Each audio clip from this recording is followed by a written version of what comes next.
All right, guys. So let's begin. Let's begin with SLCM back to basic session. Before we start with the first chapter, always we take few sessions before we start with the first chapter. सबसे पहले हम लोग आज के session का नाम ही क्या है? Back to basics. What are we going to cover in back to basics session?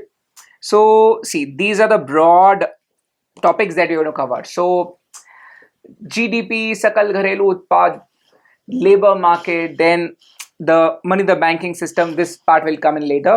The demography in India. ना सबसे पहले तो यार हम ये सब बातें क्यों करने वाले हैं, मतलब क्यों जीडीपी की डिस्कशन कर रहे हैं, क्यों हिंदुस्तान के बारे में जान रहे हैं, क्यों हिंदुस्तान के थोड़े ओवरऑल ब्रॉडर मार्केट्स को समझने की कोशिश कर रहे हैं, क्यों हम लोग थोड़ा थोड़ा इकोनॉमिक्स, थोड़ा थोड़ा स्टैटिस्टिक्स रिवाइज करने की कोशिश कर रहे हैं.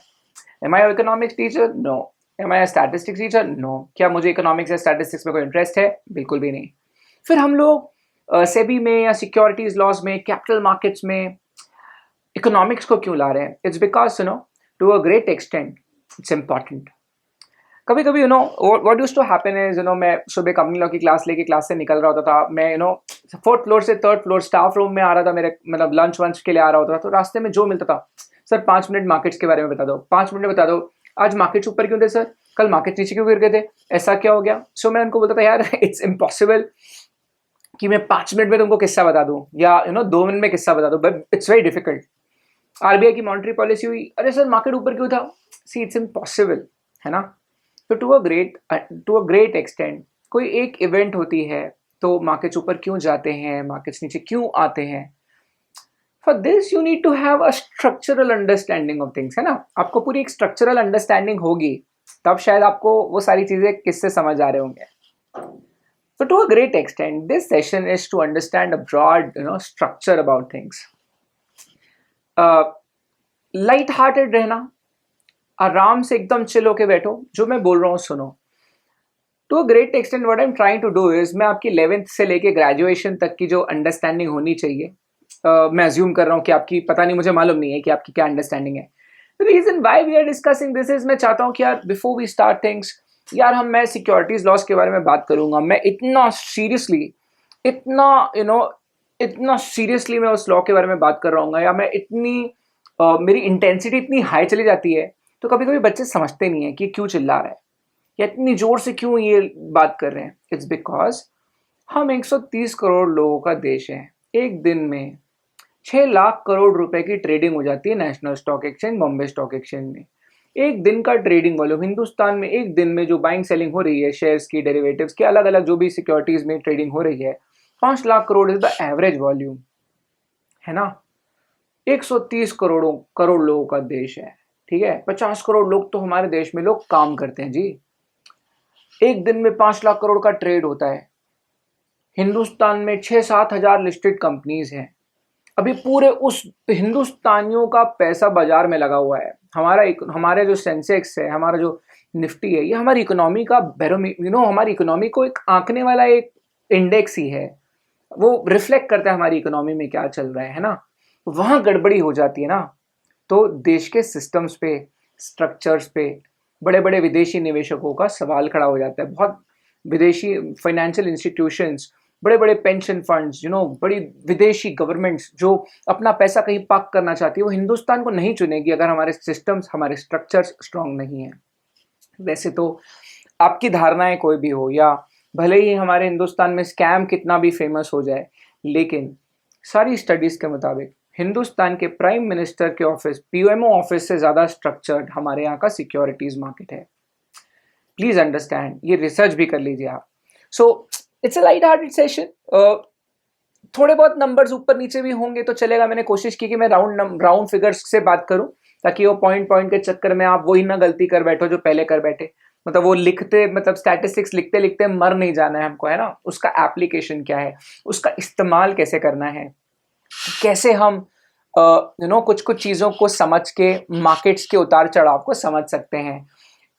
फिर हमारी मार्केट की अंडरस्टैंडिंग आ जाएगी तो हम सिक्योरिटीज लॉज में, कैपिटल मार्केट्स में बहुत फ्री फ्लो में चलेंगे, है ना. तो मैं कह रहा हूं कि यार बेसिक्स, फाउंडेशंस बहुत स्ट्रांग हो जाती हैं तो आगे उड़ने का मजा अलग है ना. तो मैं बस इसलिए थोड़े से बोल रहा हूँ कि थोड़ा नट्स वट्स जहाँ पे स्क्रूज टाइट होने चाहिए वो कर लेते हैं, फिर अपन उड़ेंगे. So let's get started. So fundamentally, GDP. Now, again, let me very frankly tell you, it's a broad level discussion. मैं चाहूँ तो मैं डिटेल में करा दूँ, लेकिन फिर वही है, हमारी अंडरस्टैंडिंग कुछ बनेगी नहीं. आपको लगेगा वाह सर वाह, आपने क्या बताया यार, क्या स्टैटिस्टिक्स हैं सर आपके, बहुत सही बहुत सही. उस सेशन के बाद आपका क्या हुआ, नंबर लिखते रह गए बेचारे बच्चे, कॉपियां भरते रह गए, और 1 साल बाद वो कॉपी कहाँ गई, किसी को रद्दी में आपने सेल कर दी. दैट शुड नॉट हैपन, है ना. तो मैं कहता हूं कि आप कुछ नोट भी मत करो भले, बस मेरी बात ध्यान से सुनो, ठीक है. Let's talk about GDP. Now we all know what is GDP. GDP is gross domestic product, है ना. तो but what is the number. मैं क्लास में पूछता हूँ ना जीडीपी कितना है, सर 4%, सर 8%. अरे भाई ग्रोथ रेट थोड़ी पूछ रहा हूँ, जीडीपी पूछ रहा हूँ. सो हिंदुस्तान का जीडीपी की अगर हम बात करें तो इट्स अराउंड 200 लाख करोड़. तकरीबन हमारा जो जीडीपी है वो है, मैं अब इसलिए डॉलर वॉलर नहीं ले रहा हूँ, मैं वो ट्रिलियन डॉलर वाला आंकड़ा लेता फिर आपको लगता वाह सर वाह, क्या स्टैटिस्टिक्स बताते हो सर आप, लेकिन उसका यूज नहीं है ना. हमारा बच्चा बेचारा मन में ट्रिलियन नहीं समझ रहा है, मन में डॉलर को रुपये में कन्वर्ट करते बैठा है. ये सब लचाण छोड़ दो मेरे पे आपने, है ना. तो हमारा जीडीपी क्या है, जो आंकड़े हमारे वो क्या है ना. हमारा जीडीपी तकरीबन, जो हिंदुस्तान में total services total goods manufacture होते हैं, सब कुछ मिला लो तो वो है तकरीबन 200 lakh crore. As I always said कि मैंने अप्रॉक्सीमेट फिगर्स रखे ताकि आप लोगों के मन में जो कॉज एंड इफेक्ट का रिलेशनशिप हम समझने के लिए बैठे हैं वो ज़्यादा अच्छे से क्लियर बैठे. तो हमारे हिंदुस्तान में टोटल मिला के, सब मिला के, जो टोटल हमारा उत्पादन होता है ग्रॉस है. अभी सकल घरेलू उत्पाद है ना, ग्रॉस डोमेस्टिक प्रोडक्ट है, नेट डोमेस्टिक प्रोडक्ट नहीं है. इसे नेट डोमेस्टिक प्रोडक्ट इसलिए नहीं कहते हैं क्योंकि जो प्रोडक्ट्स बनते हैं वो डिप्रिशिएटिंग भी होते हैं, तो इसे नेट डोमेस्टिक प्रोडक्ट नहीं ग्रॉस डोमेस्टिक प्रोडक्ट कहा जाता है. अब 200 लाख करोड़ हमारा टोटल जीडीपी है. ये है हमारी रियलिटी, ये हमारी असलियत है, हमारी इकोनॉमी की असली फिगर्स हैं.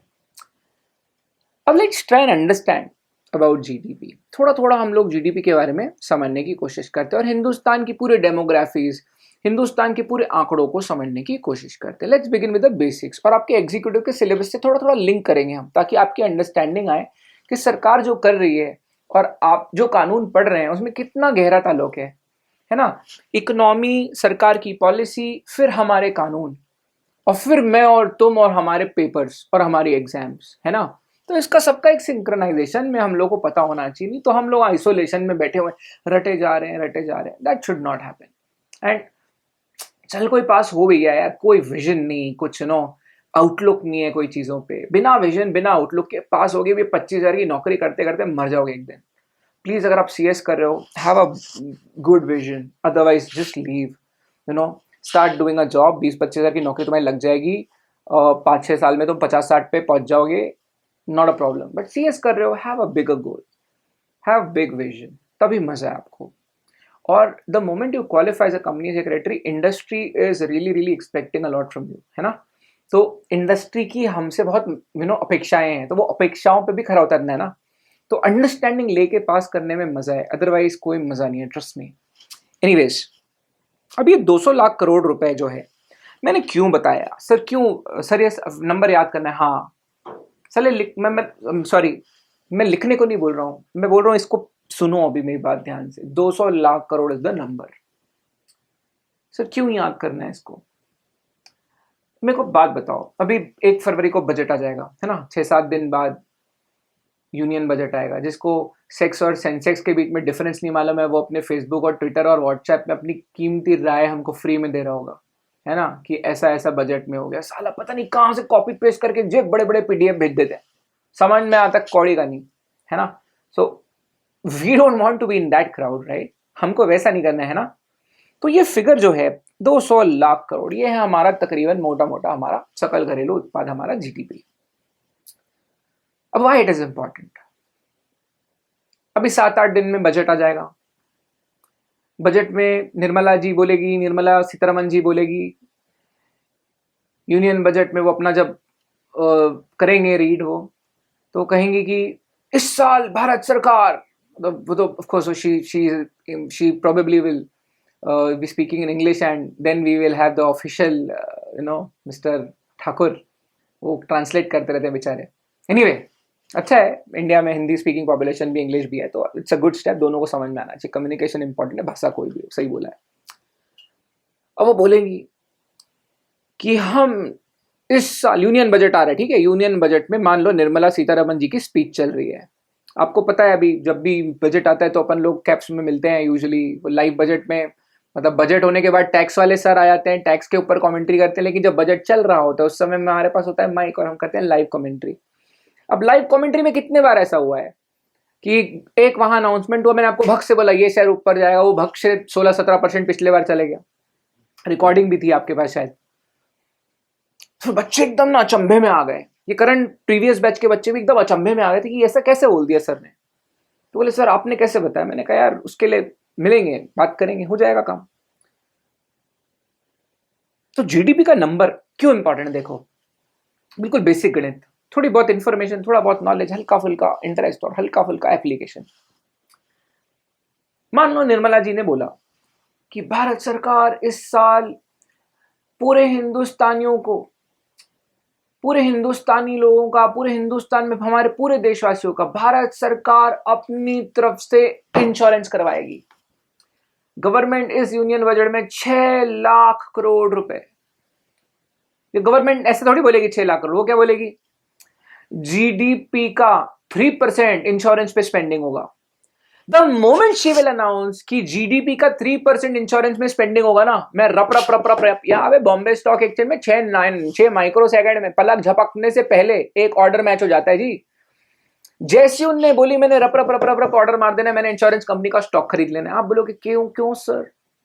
अरे भाई, अगर मुझे ये मालूम है कि पिछले साल इंश्योरेंस सेक्टर पे भारत सरकार की स्पेंडिंग 4 लाख करोड़ रुपए थी, इस यूनियन बजट में वो 4 लाख करोड़ के बदले 6 लाख करोड़ रुपए स्पेंड करने वाली है। इसका मतलब गवर्नमेंट की इंश्योरेंस के ऊपर 50% स्पेंडिंग बढ़ गई। अबे मेरे को एक बात बताओ कि अगर इस साल 6 लाख करोड़ रुपए इंश्योरेंस में भारत सरकार खर्चा करेगी, पिछले साल के मुताबिक 50% ज़्यादा खर्चा करेगी, दैट ओनली मीन्स कि हिंदुस्तान की जो भी इंश्योरेंस कंपनीज हैं उनके पास 50% रेवेन्यू आने के चांसेस ज़्यादा हैं। अब आप उसमें से देख लो कि हिंदुस्तान में कौन लीडर है। अगर एक बात हमको समझ में आ गई, ठीक है, अभी कितनी कंपनीज लिस्टेड है जो इंश्योरेंस वाली? SBI life, HDFC life, ICICI, है ना। अभी जितनी भी लिस्टेड लाइफ इंश्योरेंस वाली कंपनीज है सबके स्टॉक में तेजी आ जाएगी, सबका स्टॉक भगने लग जाएगा। क्यों? अरे भाई, पिछले साल जितना इंश्योरेंस सेक्टर में स्पेंडिंग हुआ उससे 50% ज्यादा गवर्नमेंट करने वाली है। दैट ओनली मीन्स कि यार अगर गवर्नमेंट से 50% धंधा ज्यादा आने वाला है तो शायद रेवेन्यूज भी वैसे बढ़ेंगी और रेवेन्यूज के साथ साथ प्रॉफिटेबिलिटी भी बढ़ेंगी।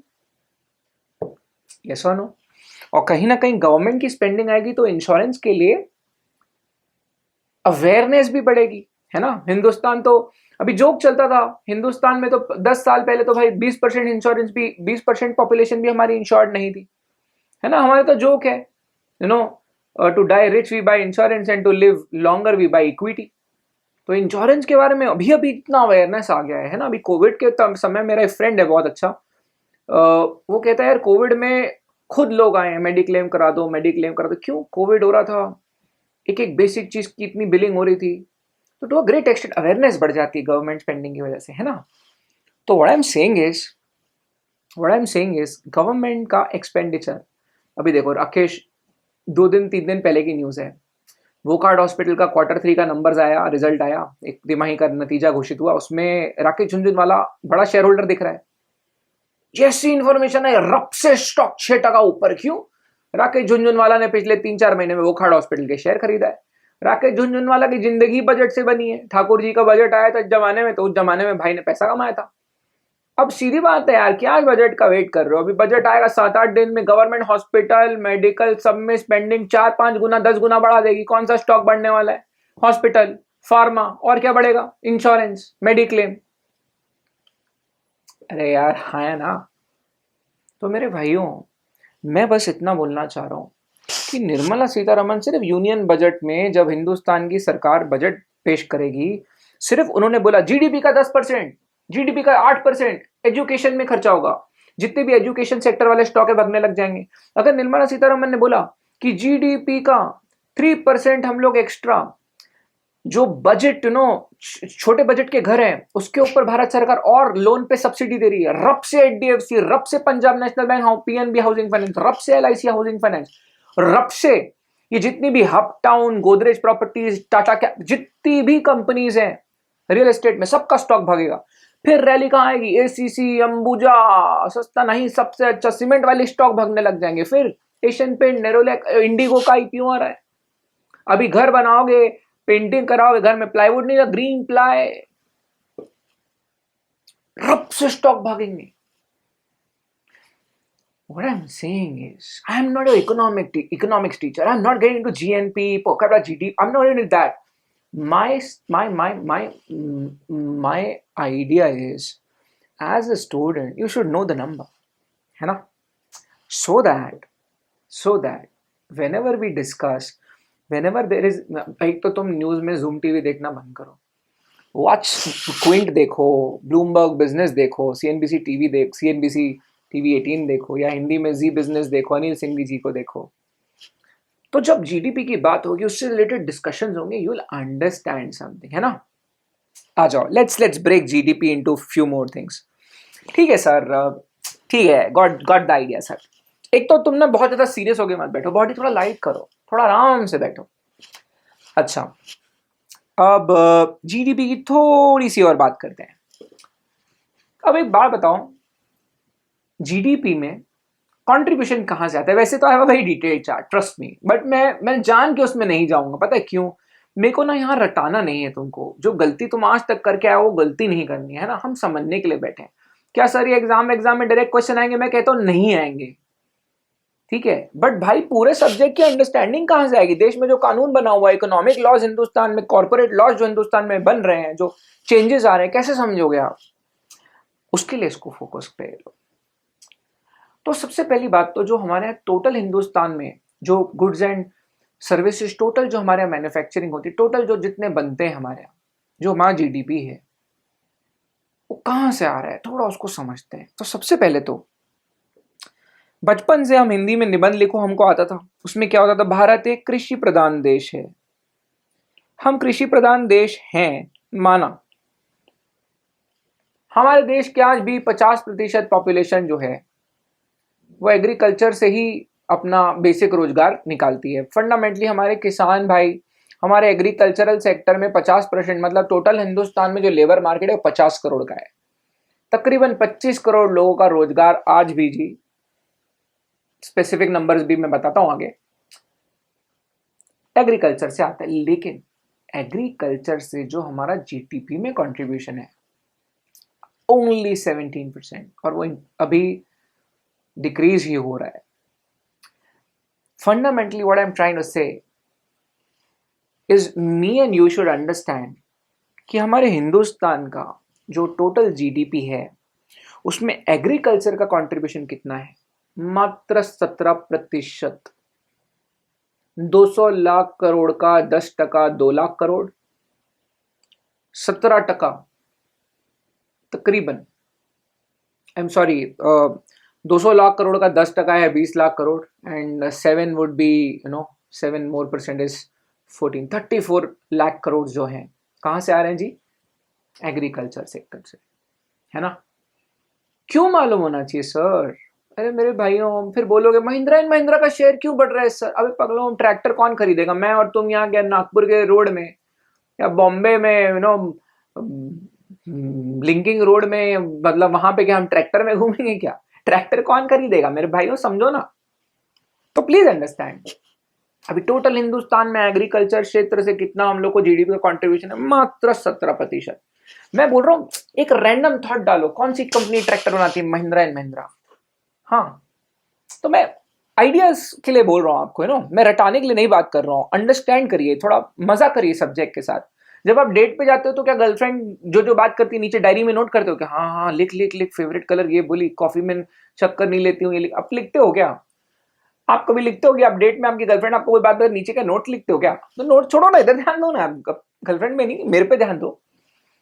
तो 17% जो है हमारा वो आता है एग्रीकल्चर से। मैन्युफैक्चरिंग थैंकफुली वैसे तो अभी भी हम बहुत पीछे हैं, लेकिन thankfully I just need to tell you this that we have really grown here to a great extent. Let me just tell you, अगर आप 2012-13 के नंबर देखोगे ना, तो हमारा इंडस्ट्री का जो कंट्रीब्यूशन है, जो हमारा उत्पादन होता है, जो हमारा उद्योग है, जो हमारा मैन्युफैक्चरिंग क्षेत्र है, उससे सिर्फ 18% हमारे जीडीपी में कंट्रीब्यूशन आती थी.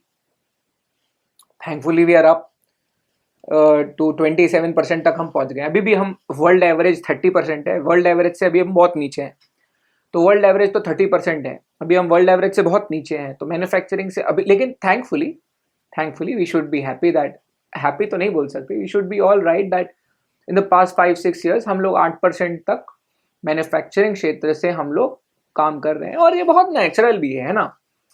अब गांव का आदमी, हर लब किसान लोग आत्महत्या कर रहे हैं, किसान लोगों के साथ प्रॉब्लम चल रही है. कोई किसान अपने बच्चे को शहर में जॉब करने माइग्रेट हो रहे हैं, शहरों में जॉब करने के लिए आ जा रहे हैं, है ना. तो to a great extent agriculture से मैन्युफैक्चरिंग की तरफ शिफ्ट हुआ है. प्लस मेक इन इंडिया की जो पॉलिसी आई, या जो हमारी फॉरेन ट्रेड पॉलिसी 2015 में सरकार ने बनाई, आप इकोनॉमिक लॉज में पढ़ोगे, आपको फॉरेन ट्रेड पॉलिसी चैप्टर है. 2015 में जो हमारी फॉरेन ट्रेड पॉलिसी बनी, उसमें जो सरकार ने स्कीम लेकर आई MEIS, वैसे तो पहले भी स्कीम्स हुआ करती थी, लेकिन जो सरकार ने फॉरेन ट्रेड पॉलिसी में स्कीम लेकर आई, उसमें हमने मेक इन इंडिया पे बहुत फोकस किया. और मेक इन इंडिया पे आप देखो, मतलब मेरे तो पूरे, मतलब जो इकोनॉमिक लॉस का जो मेरा बुक है, उसका तो बुक कवर ही उससे रिलेटेड है पूरा. तो मेक इन इंडिया क्यों इंपॉर्टेंट है? भारत सरकार मैन्युफैक्चरिंग पे क्यों इतना फोकस कर रही है? अगर आप फॉरेन कंपनी हो, टेस्ला हो, इंडिया में आके कार मैन्युफैक्चर करते हो, हम आपको टैक्स नहीं लगाएंगे. फॉरेन में कोई कार, इंडिया के बाहर कोई कार मैन्युफैक्चर होती है, हिंदुस्तान आती है, हम कस्टम ड्यूटी भर भर के लगाते हैं. क्यों? हम चाहते हैं हिंदुस्तान में उत्पादन हो, हम चाहते हैं मैन्युफैक्चरिंग हिंदुस्तान में हो. एप्पल को हम बोले इंडिया में लाओ. आप इंडिया में हो, अगर आप एप्पल भी हो, you come to India, manufacturing India में होनी चाहिए. कंपनी इंडिया के बाहर क्योंकि चलेगा, लेकिन हिंदुस्तान में आओ, हिंदुस्तान में मैन्युफैक्चरिंग करो. क्यों? इट्स वेरी इंपॉर्टेंट कि हिंदुस्तान में मैन्युफैक्चरिंग सेक्टर ग्रो करे. क्यों? Number 1, job creation, employment generation. एक बात बताऊं, देखो यार, हर कोई हिंदुस्तान में अभी 130 करोड़ 120 करोड़ का देश है. हिंदुस्तान का हर नागरिक सॉफ्टवेयर इंजीनियर बन के इन्फोसिस TCS में नहीं जा सकता. ठीक है.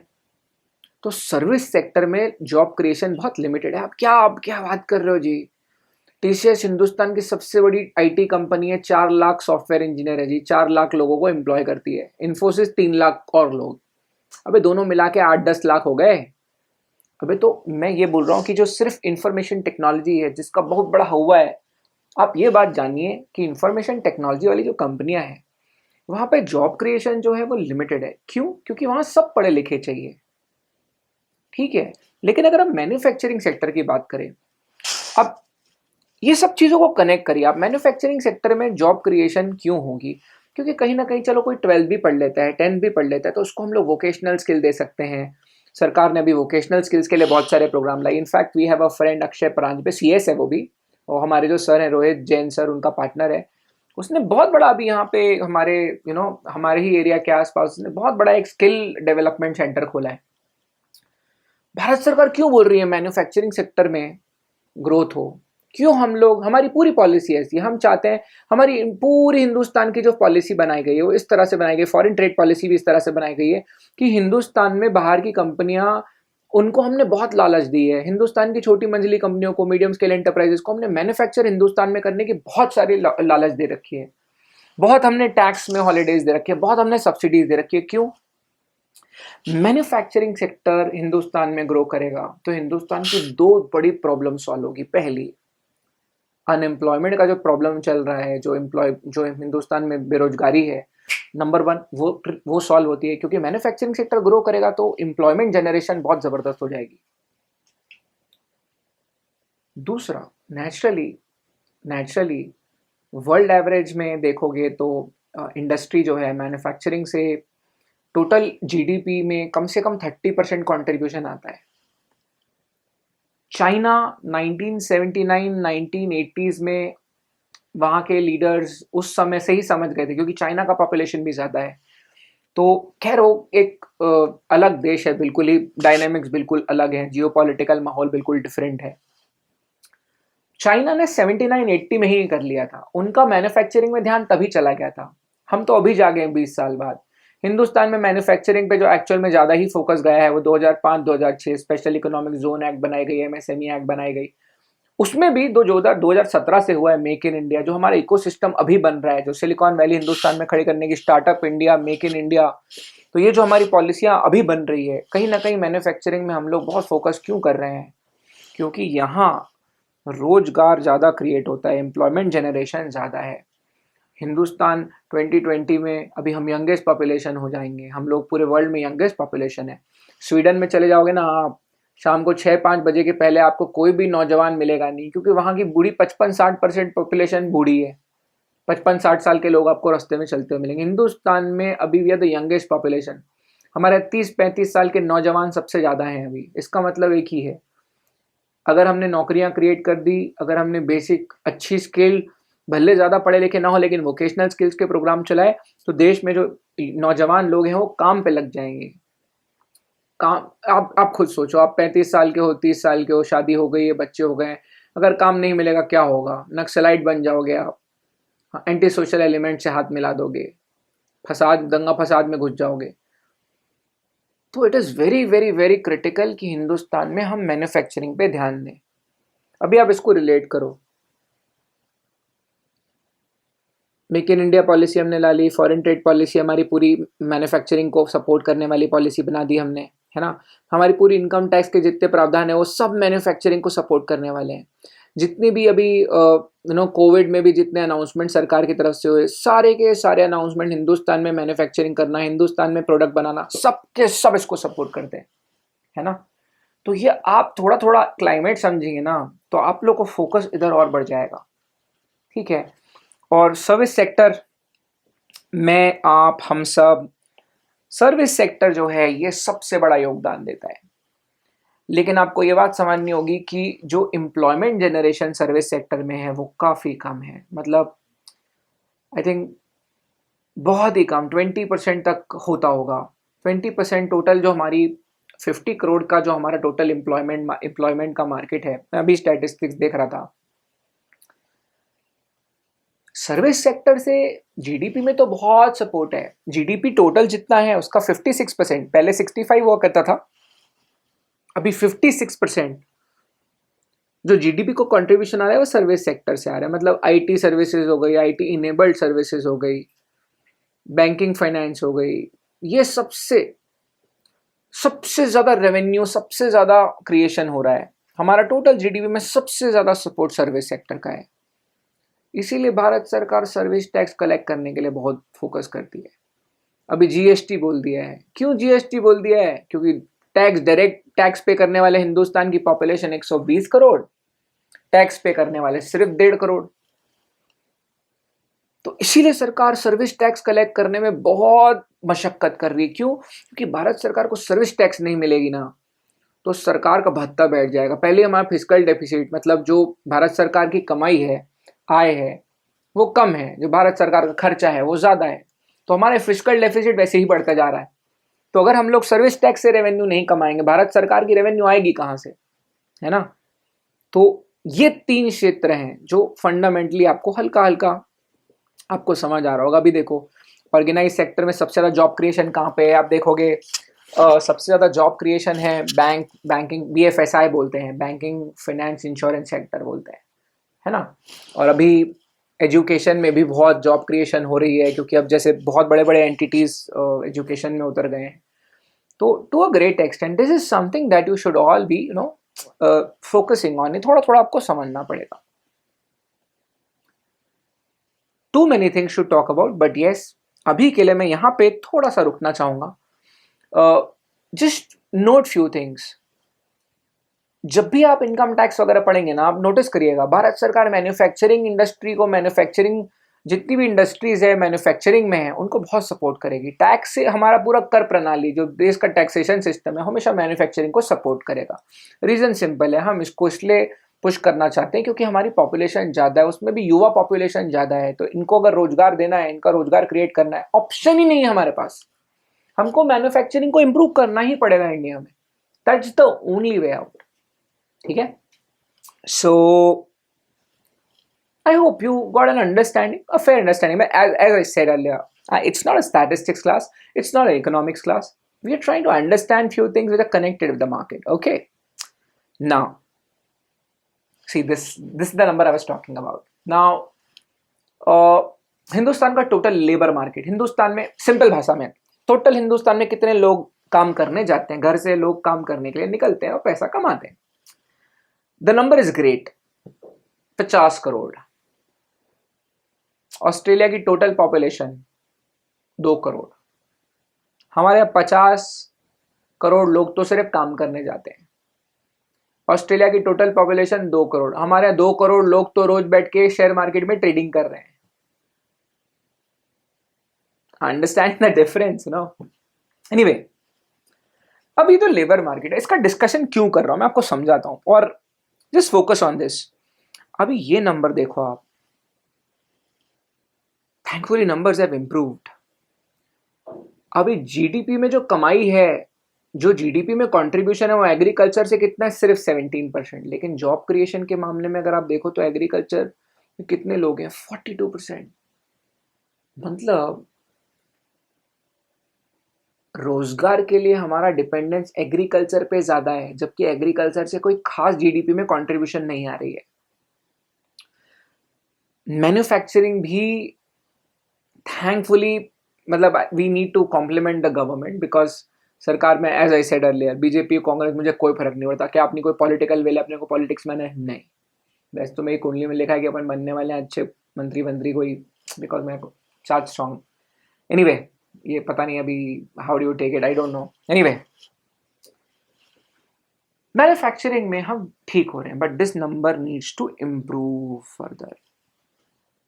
Thankfully it has improved over the period of time. तो टू अ ग्रेट एक्सटेंट, क्योंकि लोग माइग्रेट हो रहे हैं, तो मैन्युफैक्चरिंग में जॉब क्रिएशन करने के अलावा हमारे पास कोई ऑप्शन नहीं है. क्योंकि जो एग्रीकल्चर में 42 करोड़ लोग, 42% पॉपुलेशन जो हमारी है एग्रीकल्चर में, एग्रीकल्चर से रोजगार जिनको मिल रहा है, हम लोग को, इन लोगों को अगर प्रोबेबली इनके लिए जॉब क्रिएट करना है, मैन्युफैक्चरिंग सेक्टर में ही क्रिएट करना पड़ेगा. सर्विस सेक्टर में बहुत डिफिकल्टी जाएगी. तो to a great extent this is something that I just wanted you to know. आपको बस पता होना चाहिए कि हिंदुस्तान में 50 करोड़ लोगों का लेबर मार्केट है. Now let's just have a good, एक तो फिर तुम बॉडी टाइट करके बैठो, आराम से बैठो, थोड़ा चिल करके बैठो, एकदम रिलैक्स करके बैठो. मैं क्यों बोल रहा हूँ रिलैक्स करके बैठने को, इज बिकॉज कोई नियम ही नहीं है ऐसा कि आप ऐसा घूर घूर के देखोगे, ऐसा एकदम आंख गड़ा के बैठोगे तो ज्यादा समझेगा. नहीं, उल्टा रिलैक्स होके बैठो. इनफैक्ट मैं तो बोलता हूँ कि जितना रिलैक्स होके कॉन्सेप्ट सुनोगे, दिल दिमाग खुला रखो, don't have a pre conceive notion. आराम से दिल दिमाग खुला करके एकदम फ्री थॉट. वैसे भी ना, the best thing about online classes, the best thing about video classes, मैं सॉलिट्यूड में बैठ के, एकांत में बैठ के किसी को अच्छे हेडफोन लगा के सुन सकता हूँ, और मेरी सोच को रोकने वाला कोई नहीं है. मैं अपने थॉट्स में हूँ. अगर मैं लेक्चर सुन रहा हूँ, मैं हेडफोन्स लगा के बात सुन रहा हूँ, तो अब जैसे मैं कोल्ड प्ले का गाना सुन के हेडफोन्स में मैं गाना सुनता हूँ, अपन कहाँ पहुंच जाते हैं, ट्रांस में पहुंच जाते हैं. थैंकफुली जब बच्चा अकेला एकांत में सॉलिट्यूड में बैठा हो, उसकी सोच को रोकने वाला कोई नहीं, ग्रेविटी भी नहीं रोक सकती आपको. तो सोचिए इसके बारे में, अपना थॉट, किसी से डिस्कशन नहीं, अपना खुद का, मतलब क्रिएटिव होके आप अपना सेल्फ, अपने बारे में सोचिए, अपना थॉट, रियल थॉट, फॉरगेट कि सही है कि गलत है. मैं बोलता हूँ ओरिजिनलिटी पे फोकस करिए. अभी हम इसके ऊपर क्यों डिस्कशन कर रहे हैं, आ जाओ मजेदार बात बताता हूँ आपको. नंबर 1, सबसे बढ़िया बात देखो, पॉपुलेशन है हमारी 120 करोड़. बचपन में हिंदी का मेरे को क्यों याद आ गया, 2-3 रीजन बताता हूँ आपको. और हिंदी हमारा एक सब्जेक्ट होता है ना, उसमें निबंध लेखों में हमेशा ना एक टॉपिक होता था, जनसंख्या, वरदान या अभिशाप सॉरी, या इंग्लिश में भी होता था कि पॉपुलेशन सिन और अबून. और फिर अपन उसमें अपनी आर्टिस्टिक, क्योंकि अपन आर्टिस्टिक तो बचपन से थे, अपन उसमें अपन लगाते थे क्रिएटिविटी, भले वो फालतू होती थी. अभी बचपन में मेरे को एकदम अच्छे से याद है, हिंदी वाली एक मैम थी हमारी, मैम अच्छी थी काफी, और वो मैम ने बोली थी पॉपुलेशन पे या जनसंख्या पे निबंध लिखना है. अपन हमें निबंध मतलब पूरा क्रिएटिव हो सकते हैं, पर कुछ याद नहीं करना है। मैंने जे आगे बढ़ बढ़ के आधी पिच पे जा जाके छक्के छक्के मारने की कोशिश की। मैंने कहा बहुत सही है, मैं सिक्स सेवन्थ में हूँगा। अब अपने को थोड़ी इकोनॉमिक्स शेयर मार्केट कुछ पता था। मैंने कहा मैम ये बहुत सही है। मैंने कहा ज़्यादा जनसंख्या मतलब ज़्यादा लोग मतलब ज़्यादा काम करेंगे, ज़्यादा काम करेंगे मतलब ज़्यादा ग्रोथ होगी मतलब हम दुनिया को सबसे बड़ा पावर बन जाएंगे। ये अपना ओरिजिनल थॉट था, 3-4 पन्ने का पन्ने निबंध लिखे हिंदी में, वो भी हिंदी में। तो अपन इंग्लिश स्पीकिंग पॉपुलेशन नहीं, मैं मतलब फंडामेंटली नागपुर में हम सोचते तो हिंदी में ही थे। चाहे अब मैं फिर इन्फोसिस जाके यूके का ट्रेनिंग, यूके का हमारा ट्रेनर तो हमको यूके एक्सेंट सिखा दी, लेकिन फंडामेंटली तो अपन है तो देसी। हिंदी में 3 मस्त अपन पेज लिखते गए कि जनसंख्या मतलब इंडिया सबसे बढ़िया सोने का चिड़िया थी और बन जाएगी। एक तो अपन पूरे भावुक, मैं अभी इतना भावुक हूँ तो सोचो मैं 7 में कैसा हूँगा। भर भर के लिखा मैंने, पॉपुलेशन बेस्ट है, मैंने कहा जनसंख्या और ज्यादा होनी चाहिए, फायदा ही फायदा, ये वो फिलान ढिमकान। मुझे लगा अगले दिन 2-3 दिन बाद वो सब, उस टाइम क्या होता था मैम लोग निबंध चेक करती थी, 3-4 दिन बाद उसका फिर नतीजा आता था कि यार किसका अच्छा रहा। अपन पहले इस चौड़े में घूम रहे थे, अपने को पता था अपना निबंध बेस्ट है। मेरे को लगा अपने को तो अवार्ड वॉर्ड मिलेगा, प्रिंसिपल विंसिपल आएगा, अपना मतलब अपना अभिषेक अभिषेक किया जाएगा। वो मैडम ने 3-4 दिन बाद बोली राहुल, एक हमारी क्लास में 5 राहुल थे, तो जब उन्होंने राहुल बोली ना, मैं बिना सरनेम के समझ गया था ये मेरी ही बात कर रही है। और भाई हमारा इतना बेइज्जती हुआ है, सामूहिक बेइज्जती हुआ हमारा, क्योंकि पूरी क्लास में किसी ने नहीं लिखा था कि जनसंख्या जो है ये वरदान है। सब लिखे थे कि भाई पॉपुलेशन पे कंट्रोल होना चाहिए, हम दो हमारे दो। उस टाइम ऐसा नारा चलता हुआ सब बच्चों ने सुन के फेल दिए होंगे। और मेरी जो बेइज्जती हुई है। फिर अपन हो गए बड़े, फिर अपन जब बड़े हुए तो अपन ने नंदन नीलेकनी जी, जो आधार कार्ड के पीछे जो आदमी है, जो इन्फोसिस बनाया, इन्फोसिस के फाउंडर को फाउंडर है, उसकी बातें सुन ली हमने। बोले कि यार population has become our advantage. क्यों हमारा आईटी सेक्टर दुनिया में सॉफ्टवेयर मेंटेनेंस में सबसे आगे है, क्यों है ऐसा? लेबर चीप है, आप अफोर्ड नहीं कर सकते यूएसए में कि आपको सॉफ्टवेयर इंजीनियर इतना सस्ते में मिल जाए। इसलिए हमारी टीसीएस, इसलिए हमारी इन्फोसिस 25-30 हज़ार करोड़ का नेट पॉजिटिव कैश फ्लो है, हर साल 25-30 हज़ार करोड़ रुपए कमा लेती है। क्यों? क्योंकि हमारे सॉफ्टवेयर इंजीनियर्स भर भर के हैं, है ना। क्यों हमारी फार्मास्यूटिकल में, जेनेरिक फार्मास्यूटिकल्स में हम आगे हो गए? पॉपुलेशन के एडवांटेज की वजह से, है ना। लेबर चीप है हमारे यहाँ, है ना। 120 करोड़ की पॉपुलेशन है हमारी। अगर भारत सरकार ने सही पॉलिसी बना ली, एजुकेशन पे अच्छा फोकस हो गया, सही में दशा बदल जाएगा देश का। मैन्युफैक्चरिंग पे हम फोकस कर रहे हैं। देखो ग्लोबलाइजेशन की डेफिनेशन, मुझे और कोई डेफिनेशन याद नहीं, लेकिन को नारायण मूर्ति जी का कोट याद है। एक बार नारायण मूर्ति जी ने बोला था, globalization in true sense means sell where it is most profitable, वहां बेचो जहाँ सबसे ज्यादा मार्जिन, अपने सबसे ज्यादा जहां रेट में बिके वहां बेचो। मैन्युफैक्चर वहां करो जहां सबसे कम में मैन्युफैक्चर हो, एंड हायर पीपल फ्रॉम जहां सबसे बेहतरीन क्वालिटी के लोग हो, वहां से अपने को हायरिंग करनी चाहिए। नाउ इमेजिन करिए आप, 120 करोड़ की पॉपुलेशन में अगर हमने सही तरीके से इक्विप कर दिया हमारे लोगों को, कौन रोकेगा बताओ हमको। आज चाइना मैन्युफैक्चरिंग में सबसे आगे क्यों हो गई? ये सालों ने मास मैन्युफैक्चरिंग के प्लांट लगा के रखे हुए हैं, है ना। और हमारे यहाँ हम सर्विस सेक्टर में क्यों हम आगे हो गए? हम इंग्लिश स्पीकिंग पॉपुलेशन है। आज इन्फोसिस और टीसीएस या माइंड ट्री या Larsen Toubro Infotech, for that matter Wipro, Tech Mahindra, क्यों ये फर्म्स वर्ल्ड में सॉफ्टवेयर मेंटेनेंस इंडस्ट्री को डोमिनेट कर रही है? इज बिकॉज जब यूएस का कोई क्लाइंट होगा ना तो उसको इंडियन कंफर्टेबल है। चाइना तो वैसे भी जीनोफोबियंस है, चाइनीज है xenophobians, they have fear of foreigners, plus they are Chinese speaking population. Hindustani हम लोग, भले हमारी मातृभाषा हिंदी है, नमस्ते लंदन में हम बोल दिए कि ट्रिग्नोमेट्री बना ट्रिग्नोमेट्री, लेकिन हम इंग्लिश भी सीख लिए क्योंकि अपन लोगों को सब चाहिए। तो भाई हम यूरोप, यूके, इनके क्लाइंट्स को भी सर्विस दे सकते हैं। तो हम सर्विस क्षेत्र में आगे हो गए, है ना। हम लोग ट्रैवल, हम लोग हिंदुस्तान में टूरिज्म इंडस्ट्री को बहुत मोदी जी सपोर्ट कर रहे हैं। स्वच्छता भारत अभियान लेजेंडरी है। देखो मेरे को कोई किसी सरकार वरकार से लेना, लेकिन लेजेंडरी है भाई। हिंदुस्तान में आपने, अगर मैं क्या बोलता हूँ, अरे आपने सही तरीके से टूरिज्म को भी प्रमोट किया ना जी, बहुत जीडीपी में बढ़ जाएगा आपका। देखिए आप फॉरेन ट्रेड पॉलिसी को किस तरह से बनाया गया है। वेलनेस इंडस्ट्री, योगा सेंटर, ये जो नो हेल्थ के लिए मेडिकल टूरिज्म, इसको बढ़ावा दे रहे हैं। जो डेंटल ट्रीटमेंट यूएसए में 5 लाख रुपए का है ना, इंडिया में लाख रुपए का है।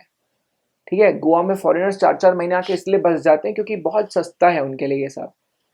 Anyways, coming to population, we are youngest population. हमारे यहाँ काम करने वाले मजबूत हाथ हैं, ज़्यादा मजबूत हाथ हैं। हम मैन्युफैक्चरिंग में फोकस करके चाइना को पछाड़ सकते हैं। It's going to be difficult, अभी वो हमसे 5-6 गुना बड़े हैं भैया इकोनॉमी में, बट इंपॉर्टेंट है नंबर। पॉलिसी सही बनी तो देश कहाँ जा सकता है पता होना चाहिए, मोटा मोटा हल्का हल्का आइडिया होना चाहिए। तो ये जो यंगेस्ट पॉपुलेशन की मैं बार बार बात कर रहा हूँ, इसके लिए आज के 5 साल बाद भारत कहाँ होगा, 5 साल बाद हिंदुस्तान कहाँ होगा, ये डिटरमाइन करेगी हमारी current education policy. Thankfully education policy भी नई आ गई है। Thankfully good things are happening, but to a great extent. आपको सबको मालूम है कि एटलीस्ट जो हमारे यहाँ ग्रेजुएशन लेवल की एजुकेशन चलती है, it has sort of become a formality which is sad. मुझे लगता है if not anything else, at least graduation में, यूनिवर्सिटीज़ में, कॉलेजेस में इवेंट्स होते रहने चाहिए, कम्युनिटी बिल्डिंग होनी चाहिए, नो स्पोर्ट्स का कुछ होना चाहिए।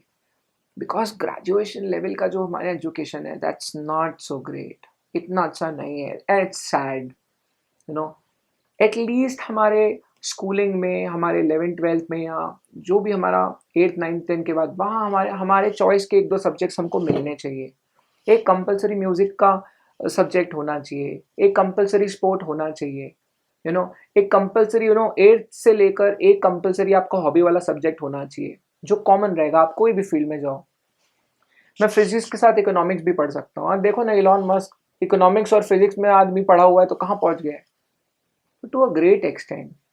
अब डिज़ाइन है, कितना बड़ा एरिया है। कोई डिज़ाइन और साइंस को जोड़ दे तो एप्पल बन जाता है। हाँ, कोई डिज़ाइन और कॉमर्स को जोड़ दे तो आप प्रोडक्ट डेवलपमेंट कर सकते हो, है ना। तो to a great extent what I am trying my idea to you is, मैं ये बोलना चाह रहा हूँ आपको, थोड़ी वाइल्ड चीज़ें हम लोग डिस्कस कर रहे हैं। और मैंने बोला भी कि मैं तो चाह रहा हूँ कि आप लोग के आइडियाज़ डेवलप हो। मैंने आपको बोला कि चीज़ों को याद करने के लिए, फिर हम वही याद करने के चक्कर में जाओगे, तभी तो बर्बाद हो गया देश इतना बड़ा।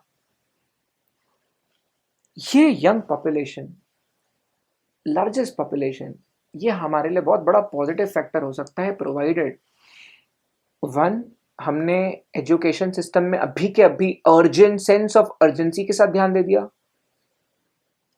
वोकेशनल ट्रेनिंग, स्किल डेवलपमेंट, इस पे बहुत ज्यादा ध्यान दे दिया। It will work great. ठीक है,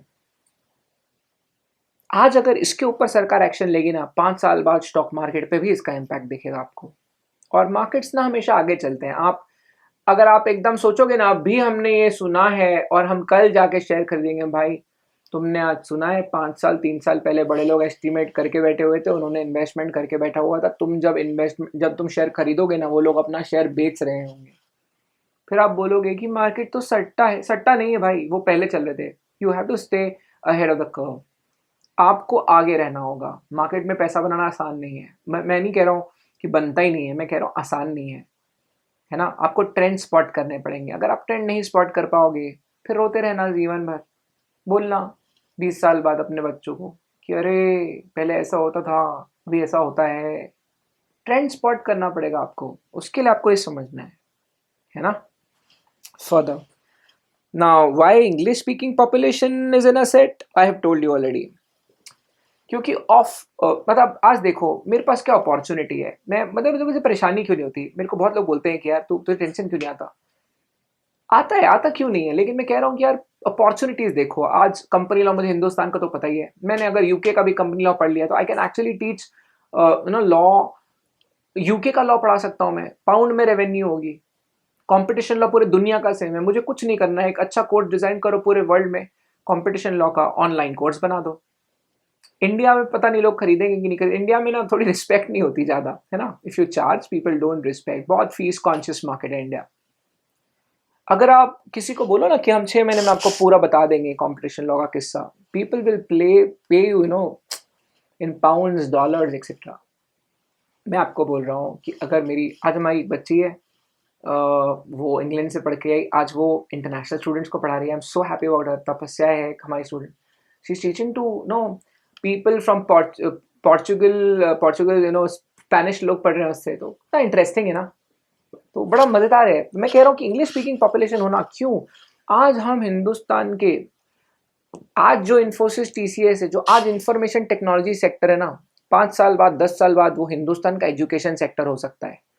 हो सकता है कि हम हिंदुस्तान में टीचर्स को इतना ट्रेनिंग दे दें, टीचर्स को इतना इक्विप कर दें कि पूरे वर्ल्ड में हमारे टीचर्स पढ़ा रहे हैं। आज सऊदी अरब में या ये जो जितने भी ईस्ट में, जो मिडिल ईस्ट में जितने भी कंट्रीज हैं, दुबई, कितने लोग इंडिया से जाते हैं दुबई में पढ़ाने के लिए। बहुत अपॉर्चुनिटीज हैं। तो हम पूरे वर्ल्ड में क्यों नहीं पढ़ा सकते। ये जबरदस्त स्किल है। इंग्लिश मूवी की मैं हर बार बात करता हूँ। आपको मालूम है इंग्लिश मूवी में बाल्की ने मूवी बनाई थी, उसमें पता है निवेश किसने किया था? राकेश झुनझुनवाला ने। राकेश झुनझुनवाला ने इंग्लिश मूवी में क्यों इन्वेस्ट किया? भाई इंग्लिश प्रॉब्लम सिर्फ मेरी तुम्हारी नहीं, जर्मन्स की है, जापानीज की है, चाइनीज की है।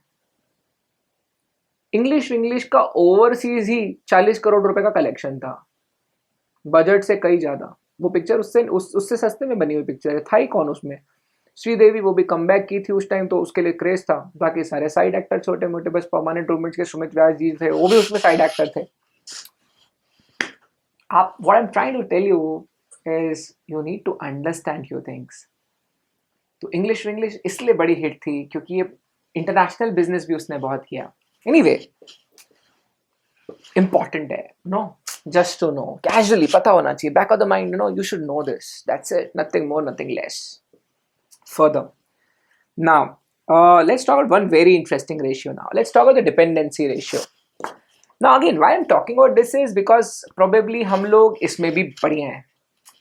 हिंदुस्तान में 50 करोड़ लोग काम करते हैं। दैट मीन्स एक आदमी कमाता है तो सिर्फ 1.25 लोग खाते हैं, जबकि बहुत कंट्रीज में 1:2, 1:3, 1:4 भी है। हिंदुस्तान में ऑन एन एवरेज एक आदमी कमाता है तो सिर्फ 1.25 लोग खाने वाले हैं। That means we have a fantastic dependency ratio. आप खुद सोचो, क्या देश के लिए बेहतर है, ज्यादा कमाने वाले या ज्यादा खाने वाले? ज्यादा कमाने वाले, है ना। एक और सेक्सी फैक्टर आपको बताता हूं मैं। अभी बहुत लोग जोकिंगली, मेरा एक दोस्त परेशान होकर बोलता है कि यार राहुल, क्या परेशानी थी भगवान को अपने से। अपन जब कॉलेज में थे, जब बड़े बड़े कॉलेज में एडमिशन करनी थी, तो अपन रिजर्वेशन के चक्कर में हमको एडमिशन नहीं मिली। अब शादी का उम्र आ गया है तो फेमिनिज्म का जमाना आ गया। और मेरे को हंसी भी आती है। वो मतलब एक तो रोंदू आदमी एकदम रोते ही रहता है जीवन भर। तो ऐसे बता रहा था मैं, बोला क्या बात कर रहा है, फालतू की बातें कर रहा है तू। Why I've sequenced this now? Why I'm talking about women empowerment? Women's day तो 8 मार्च को है ना यार, है ना। तो वुमेन एम्पावरमेंट की बात मैं अभी क्यों कर रहा हूं? अंडरस्टैंड, नंबर 1, हमारे यहाँ ऑलरेडी डिपेंडेंसी रेशियो लेजेंडरी है। सिर्फ एक आदमी कमाता है तो सिर्फ 1.25 लोग खाने वाले हैं। अभी वुमेन एम्पावरमेंट का थोड़ा सा बात करते हैं। हर बैच में सीएस में on an average ladies in the class is average 60%, 60-70% बंदियां होती है क्लास में। पिछले 1-2 साल में तो एवरेज 70% पे भी गया है। तो ज्यादा अक्सर, जैसे हमारी 1-2 सभी की बैच की बात बताता हूं। अभी 100 लोग थे तो 60 लोग लड़कियां थी। यही जब कॉन्सेप्ट चल रहा था, मैंने सारे क्लास में सबको एक सवाल पूछा। सवाल सिंपल था। मैंने कहा आपके सबको क्वेश्चन था, question was common to all. Second day ही था क्लास का। तो मैंने सबको पूछा, मैंने कहा कितने लोगों की मदर बिजनेस या जॉब में है? मेरे को लगता है कि हाथ उठा होगा उसमें 12-15 लोगों का हाथ उठा। 12-15 लोगों ने बोला हाँ हम हैं। Just a minute, I just have बोला। तो आज मेरे को प्रॉपर क्लास वाली फीलिंग आ गई। यूजुअली मैं रिकॉर्डिंग में पानी नहीं पीता पहले, but anyway what I am trying to tell you is 12-15 लोग थे, 12-15 लोगों ने हाथ उठाया अपना। मतलब 100 बच्चों की क्लास में सिर्फ 12-15 लोग थे जिनकी मदर एम्प्लॉयमेंट में थी या बिजनेस में थी या घर वो चला रही थी या जॉब वो कर रही थी। ये मेरा फर्स्ट सवाल था। मतलब इसमें रेशियो क्या निकला, 100 में से 15% महिलाएं काम कर रही थी। मतलब उनकी मदर की, मतलब दो जनरेशन ऊपर की बात हो रही है, 3 जनरेशन ले लो। मतलब मतलब ईयरली देखोगे तो 20 साल पुराना किस्सा, 20-25 साल पुराना किस्सा, ये स्टैटिस्टिक्स आपको पता चल जाएगा। मेरा नेक्स्ट क्वेश्चन था कि आप में से कितनी लड़कियां, जो क्लास में बच्चियां थी, मैंने उनको बोला आप में से कितनी बच्चियां ऐसी है जो शॉर्ट हैं कि नहीं हम पक्का से कुछ ना कुछ काम करेंगे, या तो बिजनेस या तो जॉब, लेकिन पक्का से हम लोग कुछ ना कुछ काम करेंगे। मतलब दे विल बी एम्प्लॉयड या बिजनेस, कुछ ना कुछ उनको बिजनेस या कुछ ना कुछ जॉब वॉब करनी है। मेरा ख्याल है 60 की 60 बंदियों का हाथ ऊपर था। Similarly in the CA batch also, उसमें 97 बच्चे थे, उसमें भी मैंने पूछा था, सारी बंदियों का हाथ ऊपर, दोनों हाथ ऊपर उठा के जय माता दी बोल दिए थे। डज दैट मीन कि 25 साल पहले सिर्फ 16% महिलाएं काम कर रही थी, वर्किंग थी, और अब 100% महिलाएं वर्किंग होंगी?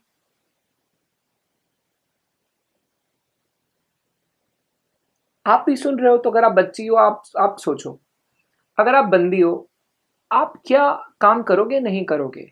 I am telling you the statistics में 35 बैच का एक्सपीरियंस है। मैं बहुत ही लीचड़ आदमी हूं, मैं बहुत पूछता हूँ ये सब। मैं हर बैच में उठते बैठते आजू बाजू मेरा बहुत सवाल जवाब चलता है, तो मैं घुस करके सवाल पूछा हुआ हूँ। स्टैटिस्टिक्स बहुत इंटैक्ट है अपने। इसका मतलब 3-4-5 साल बाद हिंदुस्तान के एटलीस्ट अर्बन एरियाज में, मेट्रोज में, सबर्ब्स में भी इनफैक्ट कामकाजी होगी। जो भी है, सोशल मीडिया में चले जाओ, सारे जोक्स भी यही चल रहे, शादी के बाद मैं काम करना चाहूंगी या मैं काम करूंगी, तुमसे पूछने की क्या जरूरत, etcetera etcetera. What I am saying is, भाई अपना गणित बोलता है कि आज से 4-5 साल बाद महिलाएं वर्किंग होंगी। मैं क्लास में जोकिंगली, उसी क्लास में मैं सारे बंदों को बोला भी, मैंने कहा प्लीज डो नॉट एक्सपेक्ट कि तुम रात को घर आओगे और तुम बोलोगे कि चाय बना दो तो तुम्हें चाय मिल जाएगी। बेबी बाबा हो गया अभी, तो तुम्हें भी चाय कॉफी बनाना आना चाहिए अगर एज अ बंदा, क्योंकि तुम्हारी भी गर्लफ्रेंड हो सकता है, तुम्हारी भी वाइफ हो सकता है, वर्किंग हो, may be she comes home and वो शी में ask you the same question. हो सकता है बिल्कुल, और होना भी चाहिए, है ना? तो what I am saying is, अगर महिलाएं भी काम करेगी तो क्या हिंदुस्तान का ये रेशियो, क्या हिंदुस्तान में ज़्यादा महिलाएं अगर काम करेगी तो टू अ ग्रेट एक्सटेंट आपको नहीं लगता कि हिंदुस्तान में काम करने वाले बढ़ेंगे, तो उनके पास पैसे आएंगे, पैसे आएंगे तो उनके पास हर महीने डिस्पोजेबल इनकम भी उनकी होगी। आपको नहीं लगता कि जीडीपी हमारा ड्रेस्टिकली बढ़ने का चांस है? आपको नहीं लगता कि आपको भी ये ट्रेंड स्पॉट करना चाहिए कि बॉस आगे कौन सी कंपनीज के शेयर्स, आगे कौन से क्षेत्र में, कौन से सेक्टर में खर्चा ज्यादा होगा? मैं क्लास की बात बता रहा हूँ आपको। मैंने क्लास में बच्चों से पूछा, मैंने कहा, मैं बच्चियों से पूछा, मैंने, मेरा question was directed to all the girls in the class. मैंने कहा आपकी जॉब लगेगी, क्या करोगे सैलरी से? पता है बच्चियों के आंसर क्या थे? Frankly, sir car, sir at least 1 international holiday every year. मैंने कहा भाई ठीक है, हॉलीडे और कार का एक्सपेंडिचर, कार खरीद लोगे तो 5-6 साल तो और कार का खर्चा नहीं होगा, हॉलीडे चल हर साल हो रहा है मान लिया। और मैंने कहा रोजमर्रा में क्या करोगे? सर कुछ नहीं sir, lifestyle sir, probably buy more, और कपड़े खरीदेंगे, सलून विजिट बढ़ जाएगा उनका, maybe they'll color their hair a little more often. Sir, bags, watches, accessories, jewelry. Sir अब हम लोग अब ऑफिस में जाएंगे तो हमारा भी नेटवर्किंग बहुत होगा, तो नेटवर्किंग मतलब पार्टीज वार्टीज तो करनी पड़ेगी ना सर. मतलब अब हमारी एक बच्ची मेरे को सबसे सही लगा था, भाविका. मतलब that was the only girl in the class. He said, मैंने एम्बिशन पूछी थी कि sir I want to be business woman. मैंने उसको उसी समय कॉम्प्लीमेंट किया. After a long time I met somebody जिसने ये बोला है, विच इज ग्रेट. तो इसका मतलब 5 साल बाद, 6 साल बाद हिंदुस्तान में कौन से ब्रांड्स की एक्सेप्टेबिलिटी ज़्यादा बढ़ेगी, कौन से ब्रांड्स का पेनिट्रेशन ज़्यादा होगा. आप खुद इमेजिन करो, Hyundai का कार हिंदुस्तान में क्यों ज़्यादा बिकता है,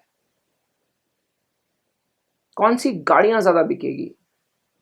सारी मार्केटिंग कंपनीज, सारी मार्केटिंग एजेंसीज, सारी ब्रांड कैंपेन चलाने, जो ब्रांड की कैंपेन चलाने वाली कंपनीज है, पूरी टाटा टी, टाटा कंज्यूमर जो है, जागोरे जागोरे, पूरी कैंपेन बंदियों से रिलेटेड है. क्यों? पूरी एनुअल रिपोर्ट बनाई थी, पूरे एनुअल रिपोर्ट में सिर्फ महिलाओं को उन्होंने फोकस में रखा. जागोरे कैंपेन इंडिया में फर्स्ट बॉलीवुड मूवी जहां हीरो के नाम के पहले हीरोइन का नाम आया. बन के तितली दिल उड़ा चेन्नई एक्सप्रेस. क्यों? अभी शाहरुख खान जी की वजह से. हिंदुस्तान में टाटा ग्लोबल बेवरेज का स्टारबक्स के साथ 2012 मार्च में करार हुआ, जॉइंट वेंचर हुआ. शाहरुख खान लेजेंडरी आदमी, अपने फ्रेंड सोहेल सेठ के थ्रू वो टाटा सन्स के कृष्ण कुमार जी जो डायरेक्टर थे उनके घर पहुंच गए. बोले यार देखो, हमको मन्नत में एक अपना पर्सनल स्टारबक्स चाहिए. अब वो तो पॉसिबल नहीं था, तो कृष्ण कुमार जी ने पोलाइटली रिजेक्ट किया कि not possible, public company and we can not do that. लेकिन शाहरुख खान इतना बड़ा आदमी है, खाली थोड़ी ना जाने देंगे. तो इवेंचुअली शाहरुख खान जी को ऑफर हुआ कि आप हमारे ब्रांड एम्बेसडर बन जाओ. That is how he became the brand ambassador of Tata tea, now Tata consumer. And then the campaign came in, जागोरे जागोरे जागोरे जागो. And then the campaign came in, women empowerment का. And then he insisted that in Chennai express, I hope मैंने right movie बोली, Chennai express ही नाम है. In that movie it was Deepika Padukone, जिसका नाम पहले मूवी में आता है टाइटल्स में, सब टाइटल्स में, रोलिंग टाइटल्स जो मूवी के होते हैं. बाद में शाहरुख खान का आता है. शाहरुख खान भी पोस्ट ग्रेजुएट है इन मास मीडिया. डिस्कवरी में एक एपिसोड है जिसमें बोला कि हिंदुस्तान का ये पहला हीरो था जो किचन में चले गए, जबकि राजेश खन्ना ये बावर्ची का रोल कर चुके थे. लेकिन शाहरुख खान ने बावर्ची का रोल नहीं किया था, सर्व करने का रोल किया था डीडीएलजे पिक्चर में. फिर डीडीएलजे आ गई. तो महिलाओं का जो शाहरुख खान जी के लिए क्रेज है वो ऐसे ही नहीं है. वो ऐसा सिर्फ हाथ ऐसा नहीं करते हैं, राहुल नाम तो सुना होगा, ये बोल के हो जाता तो फिर हम थोड़ी ना कम थे. अब तो हमारे बाल भी आ गए हैं. फंडामेंटली ये बहुत अच्छी पोजीशनिंग है शाहरुख खान की. ठीक है, मैं आपको बोल रहा हूं कि हिंदुस्तान के सभी ब्रांड्स समझ चुके हैं कि बॉस अब हर घर के जो अहम फैसले होंगे, महिलाओं की भी उतनी ही उसमें डिसीजन मेकिंग होगी जितनी हिंदुस्तान पेट्रियार्की तो है ही ना. मतलब मान लो आप भी है परेशानी. अभी आप गांव में चले जाओ, आज भी किसी के हस्बैंड की डेथ हो जाती तो औरत का सर मुंडा के उसको वैसे रख लेते हैं. क्या बदतमीजी, क्या बेवकूफियां चल रही है हिंदुस्तान में. बट शहरों में आपको ये ट्रेंड समझ रहा है, धीरे धीरे गांव में भी आ जाएगा और आ रहा है. इसका मतलब धीरे धीरे करके जब महिला भी कमाने लग जाएगी तो वुमेन रिलेटेड प्रोडक्ट्स, ऐसे ब्रांड्स जो कॉन्शियस हैं, जो महिलाओं को, जो समझ चुके हैं कि डिसीजन मेकर महिला बनने वाली है बहुत जल्दी, उनका पूरा ब्रांड कैंपेन, ब्रांड में कलर्स, स्क्वायर्स की जगह राउंड सर्कल्स, या स्क्वायर्स की जगह स्क्वायर डिजाइन के बदले राउंड डिजाइन, बहुत आर्टिस्टिकली चेंज हो रहा है इंडस्ट्री में. टीवीएफ नाम का एक आप टीवीएफ तो आपको यूट्यूब में मालूम होगा, उनका गर्लियापा एक पूरा चैनल बनाया उन्होंने, वुमेन रिलेटेड कंटेंट बनाते. क्यों? क्योंकि बाबा वुमेन रिलेटेड ब्रांड्स की कैंपेन आसानी से मिल जाएगी. Are you understanding? You have to spot the trend. ये आपको समझना पड़ेगा. हस्बैंड वाइफ दोनों काम करेंगे तो हिंदुस्तान में स्विगी विगी विगी विगी। अरे भाई दोनों रात को 9 बजे का घर थक के आ रहे हैं तो खाना कौन बनाएगा? सर मेड्स का भी काम बहुत बढ़ जाएगा। हाँ माना मैंने, लेकिन रोज मेड का भी नहीं खा पाओगे आप दोनों अगर बाहर जाओगे तो प्रोबेबली हिंदुस्तान में जो स्पेशलिटी रेस्टोरेंट नाम का होटल कंपनी है जो इंडिया में होटल चेन चलाता है, डोमिनोज है, ये पैकेज फूड का बिजनेस बढ़ जाएगा। हिंदुस्तान यूनिलीवर अति हो गया भाई, नेस्ले पोहा लेके आ गया भाई, मैगी मैगी कम पड़ गया था, अभी 10 रुपए का वो पोहा का पैक निकाला, उपमा भी आ ही गया था, अभी पोहा भी वो रेडीमेड दे रहा है, मतलब रात को पोहा बना के खा सकते हैं मन लोग, है ना? तो ये सब जो है, तुम आज HUL है, नेस्ले है, मैं और आप क्या ना, मतलब हम लोग सिर्फ किचन में खड़े होकर 4 सवाल कर लेना, उतने में ही ज्ञान मिल जाएगा। कोई यूनिवर्सिटी नहीं, हार्वर्ड जाने का जरूरत नहीं है, क्यूरियस होना पड़ेगा हम लोगों को, है ना? तो HUL, ITC, ब्रिटानिया, क्यों ब्रिटानिया में अवंती दावड़ा जी को अभी मैनेजिंग डायरेक्टर बना दिया है? क्यों महिलाएं अभी वुमेन डायरेक्टर्स, क्यों वुमेन डायरेक्टर्स का कॉन्सेप्ट आ गया? आप देखिए लीडरशिप टॉप में भी महिलाएं रहेगी तब तो पूरा देश, तब तो पूरा कंपनी में भी महिलाओं का कल्चर वो ला पाएंगी ना। मैं तो आपको बताता हूं, आप the women, the girl with broken neck story देखिए आप, राधिका गुप्ता जी का है वो, एडलवाइस की वो CEO है, बड़ा story man. Anyway let me not, मैं डाइवर्ट कर दूंगा नहीं तो टॉपिक से आपको, सिर्फ इतना बोल रहा हूं मैं आपको, जस्ट बाय नोइंग दिस आप समझिए कौन सा शेयर ऊपर जाएगा। हिंदुस्तान में ऐसी कौन सी कंपनियां जिन्होंने वुमेन सेंट्रिक ब्रांड्स बनाना शुरू कर दिए हैं, वुमेन सेंट्रिक प्रोडक्ट्स को पकड़ना शुरू कर दिया है? किस तरह का कल्चर आएगा, किस तरह की 5 साल 10 साल बाद डायनेमिक्स होगी, कौन सी इंडस्ट्री ऊपर जाती हुई दिखेगी? आज देखो, अक्सर लाइफ इंश्योरेंस किसका कराते हैं? जो घर में जो कमा रहा होता है। हस्बैंड वाइफ दोनों कमाएंगे तो दोनों का लाइफ इंश्योरेंस होगा, है ना? Insurance sector. हस्बैंड वाइफ दोनों कमाएंगे तो लाइफस्टाइल पे खर्चा होगा, बिकॉज थोड़ा ऑफिस का स्ट्रेस, दुनियादारी, तो शायद हम लोग रेस्टोरेंट ज़्यादा जाएंगे, शायद हम स्पोर्ट्स क्लब हिंदुस्तान में ज़्यादा बनते हुए देखें, शायद ज़्यादा हॉलीडे वाली कंपनीज ज़्यादा देखें, हॉलीडे पे लोग ज़्यादा जाना प्रेफर करेंगे, है ना? है ना? प्रोबेबली वीकेंड्स में स्पेंडिंग बढ़ेगी, मतलब PVR, Cinemax, lifestyle shares, lifestyle से रिलेटेड स्टॉक्स ऑलरेडी हो गया है, ऑलरेडी ट्रेंड आ गया है ये। अब अपने को और आगे का सोचना है कि और आगे क्या होगा, है ना? तो to a great extent, just a small information, मैंने कोई मॉलिकुलर साइंस पढ़ा है तुमको, मैंने कोई इकोनॉमिक्स पढ़ा है, यहाँ पे कोई इकोनॉमिक्स नहीं है, तो बेसिक फैक्ट जो हम डिस्कस कर रहे हैं, आप सब महिलाएं जो यहाँ पे बैठी हैं, जो सुन रही होंगी मेरे को, आप खुद सोचो, आप कमाओगे कहाँ स्पेंड करोगे? आप क्या बोलो सर, हर साल डायमंड लेंगे, हर साल हम लोग ज्वेलरी लेंगे, तो तनिष्क का शेयर ले लेंगे ना भाई, तुम डायमंड खरीदो, मैं टाइटन इंडस्ट्री का शेयर खरीदूंगा, इसलिए तो राकेश झुनझुनवाला द राकेश झुनझुनवाला है भाई ने टाइटन इंडस्ट्री पहले खरीद के रखा है। अरे महिलाएं कमाएंगी तो दिवाली में कुछ ना कुछ तो ले ही लेंगी ना। लौंडे कमाते हैं, हम लोगों को लगता है घड़ी का शौक है, मेरे को घड़ी का बहुत शौक है, अभी तो मतलब जो घड़ी मुझे पसंद आती है फ्रैंकली मैं उसको भी, मेरे पास उतना पैसा नहीं कि मैं वो भी खरीद के बिना सोचे खरीद लूँ, बहुत कॉस्टली घड़ी मेरे को पसंद आती है, अब है तो है, जब प्रोबेबली मैं अभी थोड़ा पढ़ा वढ़ा लूंगा, अब देखो 10,000 बच्चों को मैं पढ़ा लूंगा, तो देखो मैं मार्जिन भी कम रखा हूँ।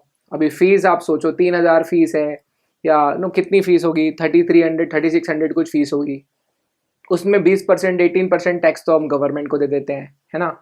25-30% तो सिर्फ इंफ्रास्ट्रक्चर का, सॉफ्टवेयर का, जो आप तक पहुंचता है वीडियोस का कॉस्ट है ना? हमारा अब 4K का इंफ्रास्ट्रक्चर क्रिएट करने में बाबू, मैं कुछ नहीं बोलता, फटी जाती है यार। तो I will only earn money if I am selling more than 1,000, more than 5,000, more than 10,000 lectures. God's grace, I teach 4 subjects, then I teach SM and CA.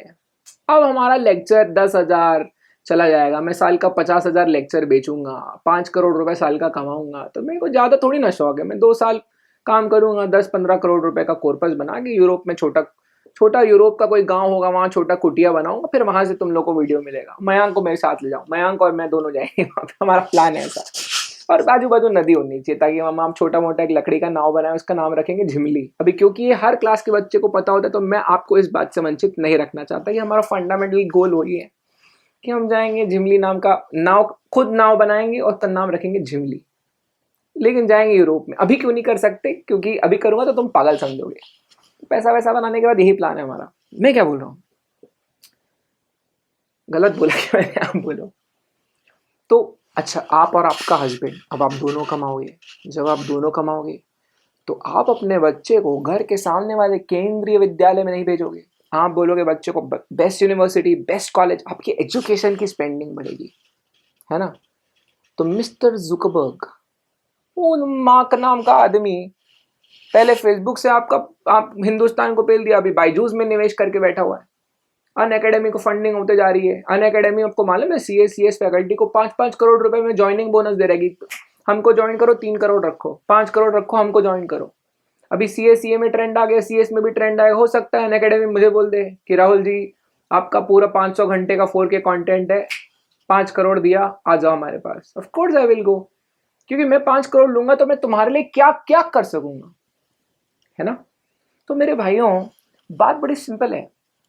माँ बाप दोनों कमाओ, दोनों के पास टाइम नहीं। दोनों के पास टाइम नहीं मतलब स्कूल के साथ चाहिए अच्छी कोचिंग क्लास। अच्छी coaching class, geography will become history, क्योंकि ऑनलाइन टीचिंग आ जाएगी। अब ऑनलाइन टीचिंग में कौन बादशाह बनेगा, जो काले बोर्ड पे पढ़ाएगा वो, या पूरा एनिमेशन 4K वोर के पूरा क्वालिटी देगा वो। फॉरगेट अबाउट द एवरीथिंग यार। वो बेचारा काले बोर्ड पे जो अच्छा भी टीचर पढ़ा रहा होगा, वो डिस्ट्रीब्यूशन ही नहीं कर पाएगा, वो बायजूस को मुकाबला ही नहीं कर पाएगा। मेरी बहन बायजू में काम करती है, डेवलपर है। अबे बायजू में एक लाइन लिखने के पीछे 50 लोग काम करते हैं। एक जो लाइन बनती है उसमें 50 लोगों का हाथ होता है, उतनी क्रिएटिविटी है वहां पे। तो हस्बैंड वाइफ दोनों कमाएंगे तो बच्चे के एजुकेशन में निवेश बढ़ेगा। मुकेश अंबानी, एक हैमली नाम की टॉय कंपनी है, वो पूरी ब्रिटेन का ब्रांड खरीदा। क्यों? लोग बोले उसका पोता होने वाला है तो वो खरीद लिया। अरे मजाक बात, अलग बात होती है भाई। यहाँ babyoy.com, मॉम, क्या नाम है यार उसका, मॉम एंड मी भाई, -9 months to 6 years, 2 lakh products हैं। जब औरत प्रेग्नेंट होती है, वो स्टेज से लेकर बच्चा 6 साल, बच्चा 12 साल तक हो, सॉरी -9 to 12 years तक के सारे 2 लाख प्रोडक्ट बेचते हैं वो लोग। फक, 2 लाख प्रोडक्ट्स है उनके पास।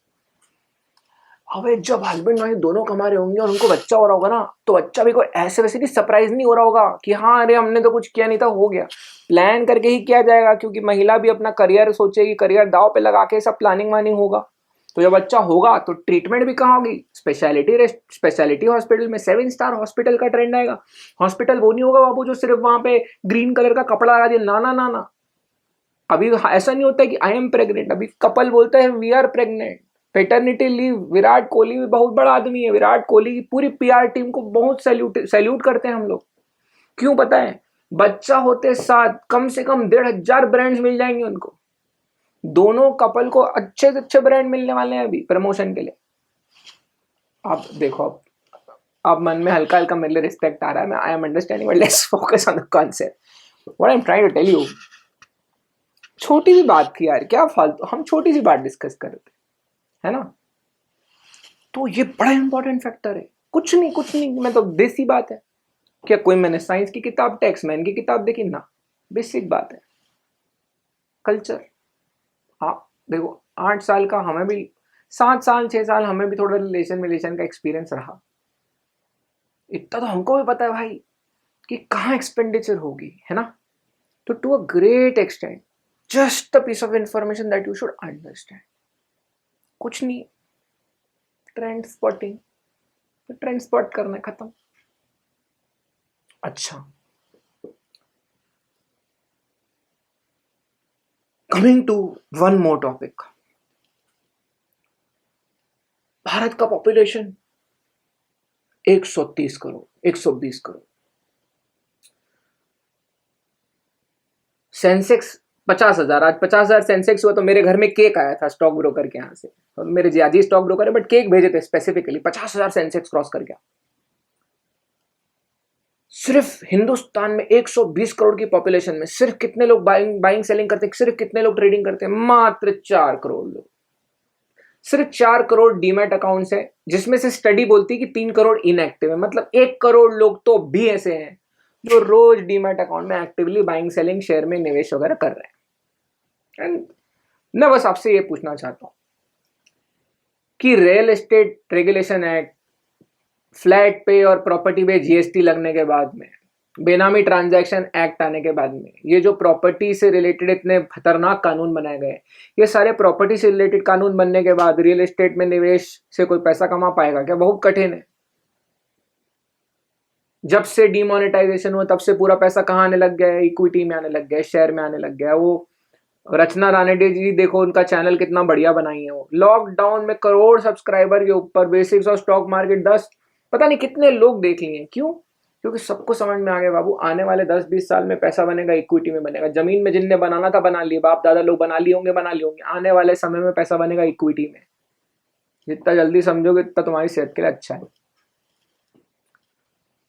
मैं क्या बोलता हूँ, बस मुझे इतना बताओ, दिल पे हाथ रख के, खुला दिमाग खुले दिल से मुझे इतना बताओ, तुम्हें नहीं लगता कि 2 साल में या 1 साल में या मेरे लेक्चर में ही अरे मैं बता रहा हूँ, हर सेबी की क्लास में डिपॉजिटरी पढ़ाने, डिपॉजिटरी वाली क्लास खत्म होने के बाद तुरंत बच्चे म्यूचुअल फंड, जैसे मैंने म्यूचुअल फंड और डिपॉजिटरी पढ़ाया, 100% बच्चे डीमैट अकाउंट खोल डालते हैं। 100 नहीं तो 50% तो पक्का खोलते हैं। आपको नहीं लगता कि साला 4 करोड़ का डीमैट अकाउंट का नंबर बढ़ेगा? मतलब शेयर की बाइंग सेलिंग या इन्वेस्टमेंट करने के लिए लोग डीमैट अकाउंट खोलेंगे। मैं बोलता हूँ भाई, कंपनीज में पैसा कुछ नहीं भी होगा ना तो इक्विटी में पार्टिसिपेशन बढ़ेगा ना जी। आज हमारे हिंदुस्तान में म्यूचुअल फंड्स में ही 25 लाख करोड़ रुपए का निवेश है। धीरे धीरे लोग अपना डिपॉजिट तोड़ के, एफडी वगैरह तोड़ के इक्विटी में आ रहे हैं। आपको नहीं लगता कि बाजारों में पैसा आने वाले समय में और आएगा? रैंडम क्वेश्चन, मैं कोई सही नहीं कोई गलत नहीं है, सवाल है तुम्हारे लिए, सवाल है, तुम खुद को जवाब दे दो, खुद सोच लो क्या होगा, है ना?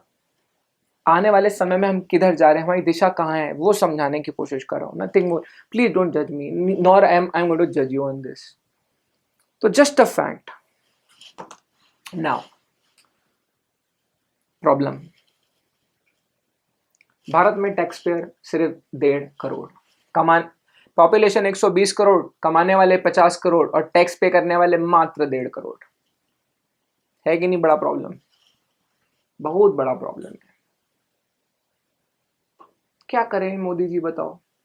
आप बोलोगे रास्ते नाले साफ चाहिए, सड़कें साफ चाहिए, आप बोलोगे इंफ्रास्ट्रक्चर अच्छा चाहिए, आप बोलोगे यूरोप में, स्विट्जरलैंड में ट्रेन से बाहर देखो तो कितना सही दिखता है, और इंडिया में रेल ट्रेन के बाहर देख लो तो पता नहीं कब क्या देखने मिल जाए, कब कौन कहाँ पटरी के सामने बैठा हो। किसका प्रॉब्लम है? मोदी जी थोड़ी ना अपने जेब से पूरा टैक्स भरेंगे, या जो भी सरकार बनेगी थोड़ी ना जेब से टैक्स भर के सब बनाएगी। पैसा चाहिए ना सरकार को, पैसा कहाँ से आएगा? टैक्स ही नहीं भरते लोग। हम तो अफ्रीकन देशों से भी, युगांडा, पाकिस्तान से भी पीछे, हमारा जो रेशियो है टैक्स कंप्लायंस रेशियो, उनसे भी हमारा पिछड़ा है। बहुत खराब बात है, ये भी तो प्रॉब्लम है ना। तो क्रेडिट वेयर ड्यू, सरकार को आपको देना चाहिए credit. Demonetisation was a master stroke, GST master stroke. तो भैया लोग टैक्स भरेंगे ना, जीएसटी में इनपुट क्रेडिट मिलेगा तो कहीं ना कहीं दायरे में आएंगे। 1% कंपनी का कॉन्सेप्ट डॉक्टर जे रानी ने पैराग्राफ 6 कंपनीज, वो जो डॉक्टर जे रानी की रिकमेंडेशन की कमिटी थी, पैराग्राफ 6 में उन्होंने बहुत बढ़िया बात बोली, single person economic activity entity को आप रिकॉग्नाइज करिए, ज्यादा से ज्यादा लोग एंटरप्रेन्योर बनेंगे अगर single person economic entity. Proprietary concept को छोड़ दीजिए आप, क्योंकि आप सरकार, जब तक आप एमसीए की साइट में नहीं आते सरकारी रिकॉर्ड्स ही नहीं दिखते ना। एक ढाबेली वाला, जहाँ मैं पढ़ाता था, मेरे सामने, मैं जहाँ पढ़ाता था, हमारे सामने जो ढाबेली वाले का ठेला था वो 1,40,000 रुपए कमाता था हर साल, ना जीएसटी, ना टैक्स, ना income tax, nothing, full cash. सरकार को पता नहीं, लेकिन तो जीडीपी में दिखता नहीं उसका हिसाब। काला पैसा तो देश में बहुत ज्यादा होगा। स्विट्जरलैंड तो बोलती है अगर काला पैसा जोड़ दे तो हिंदुस्तान दूसरी तीसरी नंबर 1 इकोनॉमी है। पहली और दूसरी बोलते हैं, तीसरी तो हमारी परचेजिंग पावर पैरिटी में भी आ जाती है। समझ रहे हो मैं क्या बोल रहा हूँ? आप खुद सोचो, अभी ये सब ऑनलाइन ट्रांसफर हो रहा है, पेटीएम करो। पेटीएम वाला भी लेजेंडरी ऐड बना है, मतलब वो खर्ची जो हमारे हिंदुस्तान में ट्रेंड है, कोई बड़े के यहाँ जाते हैं तो एक दूसरे को थोड़ा वो देते हैं, ब्लेसिंग्स टाइप। हम तो बिल्कुल सब खिलाफ है इसके, लेकिन ऐसा होता है ना। वो बोल पेटीएम वाला उसमें भी साला पीछे नहीं हट रहा है, वो भी बोलता है इसमें से कर लो। तो मेरे भाइयों, सारे ट्रांसफर ऑनलाइन होंगे, सब कुछ वायर ट्रांसफर होगा, तो सरकार को दिखेगा और तुम टैक्स चोरी कर ही नहीं पाओगे। सरकार का रेवेन्यू कलेक्शन बढ़ेगा, हिंदुस्तान की सड़कें बेहतर होगी, हमारे गाड़ी के शॉकअप कम टूटेंगे, ग्राउंड क्लियरेंस वाली गाड़ियों की जरूरत नहीं पड़ेगी, सेक्सी कार होगी। है ना। रोड स्मूथ होगा, गाड़ी का एवरेज अच्छा होगा, रोड ट्रांसपोर्ट अच्छा होगा। खैर एनीवे, रोड ट्रांसपोर्ट और इनलैंड वाटरवेज का अलग से सेशन है, बताऊंगा उसके बारे में। होप आप लोग ट्रेंड स्पॉट कर पाए होगे, होप आप लोगों को मेरी कुछ कुछ बातें समझी होगी।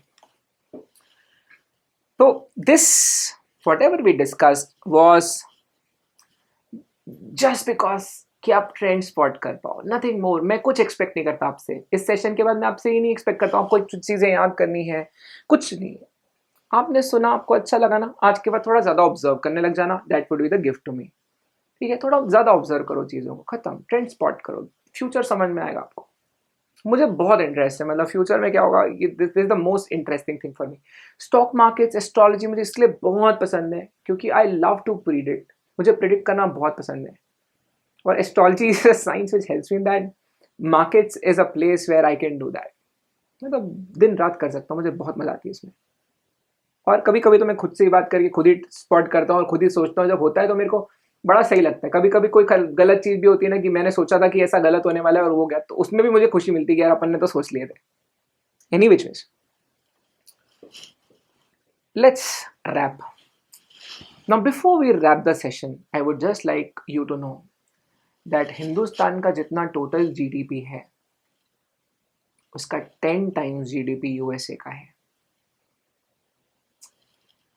5 टाइम्स चाइना का जीडीपी है। तो size wise USA is the oldest democracy, India is the largest democracy. Size wise US की इकोनॉमी हमसे 10 टाइम्स है ना। लेकिन ग्रोथ रेट में हम 7% से बढ़ रहे हैं और यूएस 2% से बढ़ रहा है, तो हमारी ग्रोथ रेट उनसे ज्यादा है। सिंपल क्वेश्चन, आप यूरोप के बहुत बड़े म्यूचुअल फंड हो, यूरोप के बहुत बड़े पेंशन फंड हो, आपके पास $100 बिलियन आए हैं, आपको वो पैसा 10 साल के लिए निवेश करना है। हिंदुस्तान में निवेश करोगे, यूएस में निवेश करोगे? इंडिया मोस्टली, है ना, क्योंकि यूएस में आपको ग्रोथ दे रहा है 2%, इंडिया ग्रोथ दे रहा है 6-7। naturally money will come to India is, that is the reason we are investors paradise from 5-6-7 years, last 5-6 साल से हम लोग बेस्ट हैं। तो जीडीपी ग्रोथ रेट हमारा ज्यादा होने की वजह से पैसा फ्लो कर रहा है। जस्ट नो दैट, पता होना चाहिए आपको। क्या आप इंडिया के अंदर बैठ के, शायद हिंदुस्तान आपको पसंद ना भी है, लेकिन आप एक न्यूट्रल नजर से देखोगे तो इंडिया एक बहुत बेहतरीन इमर्जिंग मार्केट है, इसलिए स्टॉक मार्केट्स में पैसा आता जा रहा है। कुछ कुछ ये सभी वजहें हैं जो आप देख रहे हैं। चाइना हमसे 5 गुना बड़ा है। चाइना की प्रॉब्लम्स ये है कि अब जैसे अभी जैसे कोविड टाइम्स में क्या हुआ, और ड्यूरिंग कोविड क्या हलचल होने लग गई, बहुत सारे कंट्रीज एंटी चाइना हो गए हैं, है ना। क्या असर हुआ है, पूरे हिंदुस्तान के हर स्टॉक ब्रोकरेज फर्म, हिंदुस्तान की हर म्यूचुअल फंड क्या बोलती है, हिंदुस्तान में पूरा पैसा लगाओ केमिकल में। क्यों? क्योंकि हमारा सारा इंपोर्ट चाइना से था केमिकल का। अब चाइना, हम तो एंटी चाइना हो गए हैं। अब हम एंटी चाइना हो गए हैं तो कौन सा सेक्टर इंडिया में ज्यादा बढ़ जाएगा? केमिकल, है ना। ट्रेंड स्पॉट करिए आप। अब सर अब ये कैसे पता चलेगा? अब देखो यार, अब तुम ऋतिक रोशन और कंगना रनौत से बाहर ही नहीं आओगे तो फिर ही नहीं पता चलेगा आपको। तो आपको उसके लिए सीएस ना, सीएस ये जो प्रोफेशनल कोर्स होते हैं ना, ये सिर्फ क्लास में नहीं पढ़े जाते, ये पूरा इट्स अ लाइफस्टाइल। आप कौन सी मैगजीन पढ़ते हो, आप कौन सा न्यूज़पेपर, इकोनॉमिक टाइम्स पढ़ते हो या पेज 3 पढ़ते हो, मूवी में या वेब सीरीज में आप स्कैम देखते हो, या फिर आप क्या नाम है, Masaba, something like that, my mom was watching that. तो अब आप वेब सीरीज कौन सी देखते हैं? आप स्कैम देखते हैं? आप सीरीज कौन सी, फाइन प्रिंट देखते हैं या आप इंटरव्यू देखते हैं रणबीर कपूर का? डिपेंड करेगा इस सब चीज पे। मैं तो बोलता हूँ बॉलीवुड भी देखिए आप, लेकिन then you will have to relate to things also. तो आप कौन सा न्यूज चैनल देखते हैं, कौन सा मूवी देखते हैं, कौन सा वेब सीरीज देखते हैं, ये सब से भी इम्पैक्ट पड़ता है। तो सीए, प्रोफेशनल कोर्सेज, ये एक लाइफस्टाइल है ना। इट्स नॉट जस्ट कि क्लास लगाई, क्लास में आए, पढ़ लिए, 2 घंटा और पढ़ लिए, छोड़ दिया ना। जब आप मूवी जाते हो तो पहले आप मूवी के लिए प्लान करते हो, उसके लिए आप तैयार होते हो, फिर आप मूवी के अपने फ्रेंड से रिकमेंडेशन देखते हो, ट्विटर पे हैशटैग देखते हो, उसके रिव्यूज़ पढ़ते हो। हाँ, फिर आप कपड़े उसके लिए डिसाइड करते हो कि हम मूवी में ये पहनेंगे, फिर वहाँ जाके चेक इन करते हो, फिर वहाँ जाके अपना फ़ोटो खींचते हो, फिर जाके आप अपने फ्रेंड्स के साथ डिस्कशन करते हो। तो 1-2 घंटे की मूवी के लिए जब आप इतना कार्यक्रम करते हो, तो पढ़ाई के लिए क्यों नहीं? क्या आप सीएस में नहीं कर सकते ऐसा? क्या आप सीए में ऐसा नहीं कर सकते? क्या जो बच्चे प्रोफेशनल कोर्सेज हैं, जो एलएलबी कर रहे हैं, एडवोकेट्स हैं, जो अच्छा एजुकेशन करना चाहते हैं, जो लोग पढ़ना चाहते हैं, उन लोगों को नहीं करना चाहिए कि आज हमारे क्लास में ये टॉपिक आने वाला है, तो इसके पहले हम ये करेंगे, इसके बाद हम ये करेंगे, इसके बाद हम इनसे डिस्कशन करेंगे। This should not happen. आपको लगता है ये भी होना चाहिए? तो दिस शुड ऑल्सो हैपन। बच्चे बोलते हैं कितना घंटा पढ़ना है, सवाल ही साला गलत है। ये पूछना चाहिए कि सर कितना मिनिमम सोना चाहिए, कितना मिनिमम खाने में और नहाने में टाइम डालना चाहिए। That should be the question. The moment बच्चा पूछता है ना सर इतना घंटा पढ़ेंगे हो जाएगा, सवाल ही साला गलत है। हम तो नहीं पूछते ये। हमारा समय हमारा होता है कि भाई मिनिमम नींद कितनी चाहिए, मिनिमम खाने को टाइम कितना लगेगा। That's it, that these are the questions. उसका बाकी का बचा हुआ पूरा टाइम अपना पैशन समझ के करो, ये नहीं तो कोई मजा नहीं है। एनीवे, कमिंग बैक, क्यों बताया मैंने आपको? इसलिए क्योंकि यूएसए का जीडीपी ग्रोथ रेट 2%, हमारा 60%।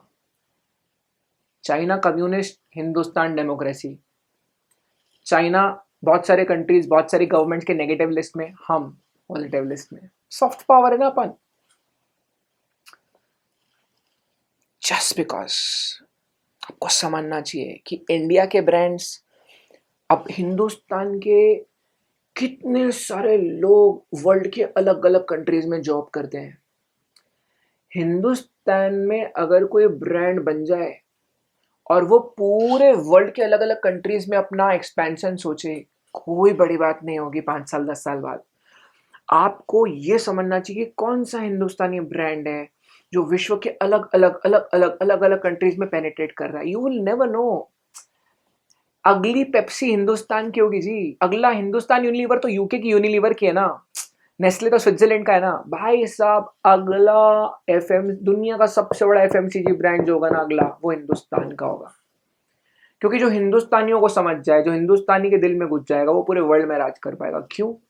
क्योंकि हमारे बच्चे जो बॉम्बे में पैदा होते हैं वो जॉब के लिए कनाडा, सेटल होने के लिए कनाडा चुन लेते हैं। मेरा दोस्त, मेरा भाई, सब तो साले ऑस्ट्रेलिया चले गए, सब तो यूएस चले गए, सब तो कनाडा। मैं अकेला नागपुर में बचा हूँ और मेरे कुछ दोस्त जिनकी शादी हो गई, बच्चे हो गए, तो नेचुरली तो नॉट फ्री।